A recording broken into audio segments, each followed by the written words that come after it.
ಅಲ್ಲಿ ಬಂದವರೆಲ್ಲ ದೇಶದ್ರೋಹಿಗಳು ವಿರೋಧಿಗಳು ಅಂತ ಹೇಳ್ತೀರಿ. ಒಬ್ಬ ತಪ್ಪಾಗ್ಬೋದು, ಇಬ್ರು ತಪ್ಪಾಗ್ಬೋದು, ಲಕ್ಷಾಂತರ ಜನ ತಪ್ಪಾಗ್ತಾರನ? ಒಬ್ರು ತಪ್ಪು ಮಾಡ್ತಾರಂದ್ರೆ ಒಬ್ರು ನಂಬೋದಪ್ಪ, ಒಬ್ರು ತಪ್ಪು ಹೇಳ್ತಾರಪ್ಪ ಅಂದ್ರೆ ನಂಬೋದಪ್ಪ, ಇಬ್ರು ತಪ್ಪು ಹೇಳ್ತಾರ ನಂಬೋದು, 10 ಮಂದಿ ತಪ್ಪು ಹೇಳ್ತಾರ ನಂಬೋದು. ಅಲ್ಲಿ ಬಂದವರು ಲಕ್ಷಾಂತರ ಜನ, ಅಷ್ಟು ಜನ ಎಲ್ಲ ಸುಳ್ಳು ಹೇಳ್ತಾರನ? ಅದೆಲ್ಲ ಅಷ್ಟೆಲ್ಲ ಕಣ್ಣಾರ ನೋಡಿದ್ರು ಮತ್ ಇವ್ರು ಹೇಳ್ತಾರ ಅಲ್ಲೆಲ್ಲ ಎಂಥದ್ದೇನೂ ನಡೆದೇ ಇಲ್ಲ ಅಂತ ಹೇಳ್ತಾರ. ಸ್ವಲ್ಪ ಎಡಿಟೆಡ್ ವಿಡಿಯೋ ನೋಡ್ಬೇಡ್ರಿ, ರಾ ವಿಡಿಯೋಗಳು ನೋಡ್ರಿ, ಅವ್ರು ಅಪ್ಲೋಡ್ ಮಾಡಿರ್ತಾರಲ್ಲ ಅಂಥವ್ ನೋಡ್ರಿ, ನ್ಯೂಸ್ ಚಾನಲ್ದಾಗ ಹಾಕಿದ್ ನೋಡ್ಬೇಡ್ರಿ. ಸ್ವಲ್ಪ ಬದಲಾಗ್ರಿ, ಜಸ್ಟಿಫೈ ಮಾಡೋದನ್ನ ಸ್ವಲ್ಪ ಕಮ್ಮಿ ಮಾಡ್ಕೋರಿ. ನಿಮ್ಮ ತಲೆಯಾಗಿನ ತುಂಬ್ಕೋದ್ರೆ ಅದನ್ನ ಹೊರಗೆ ತೆಗಿರೋದು ಸ್ವಲ್ಪ, ಅಂದಾಗ ನಾವು ಸ್ವಲ್ಪ ಬದಲಾವಣೆ ಆಗ್ತೈತಿ. ಏನ್ರ ನಾ ಇಷ್ಟು ದಿನ ಮಾತಾಡಬಾರ್ದಂತ ನಾನು ಎಕ್ಸಾಮ್ ಟೆನ್ಷನ್ ನಾ ಇದ್ನಿ, ನೀವು ಮಾತಾಡೋದು ನೋಡಿ, ನೀವು ಮಾಡೋದು ನೋಡಿ ಹಾಕಿ ರೀಲ್ಸಿಗೆ ರಿಯಾಕ್ಟ್ ಮಾಡ್ತೀರಿ, ನಗು ರಿಯಾಕ್ಟ್ ಮಾಡ್ತೀರಿ.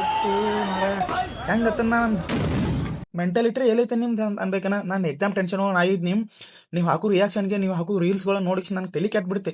ಇನ್ಸ್ಟಾಗ್ರಾಮ್ ಸ್ಕ್ರೋಲ್ ಮಾಡಿದ್ರೆ ಬರ ಅದು ಪ್ರೊಟೆಸ್ಟಿಂದ ಬರಾಗತ್ತೆ, ಅಂಥದ್ದು ಬಡ್ದಿದ್ದೆಲ್ಲ ಅಂಥದ್ದು ಹೊಡೆದಿದ್ದಾಗುತ್ತೆ. ಅದೆಲ್ಲ ನೋಡಿದ್ರೆ ನನಗೆ ಮನ್ಸಿಗೆ ಹಾಳಾಳೆ ಅನಿಸ್ತೈತಿ. ನಿಮ್ಗೆ ಅನಿಸ್ತತಿಲ್ಲ ಯಾರಿಗೂ ಗೊತ್ತು, ಮರಿ ಯಾಕಂದ್ರೆ ನಿಮ್ಮ ಮ್ಯಾಗ ಆಗುತ್ತಾನ ಅಂತದ್ದು ನೀವು ಫೀಲ್ ಆಗೋದೇ ಇಲ್ಲ. ಹೇಳ್ಬೇಕಂದ್ರೆ ಸ್ವಲ್ಪ ಸುಧಾರಿಸ್ರಿ. ಅಲ್ಲಿ ಆಗಿದ್ದನ್ನು ಸ್ವಲ್ಪ ಚಂದಗ ನೋಡ್ರಿ, ಸ್ವಲ್ಪ ಏನು ಹೇಳಾಕತ್ತಾರ ನೋಡ್ರಿ. ನ್ಯೂಸ್ ಚಾನಲ್ದೊಳಗೆ ನೋಡ್ರಿ.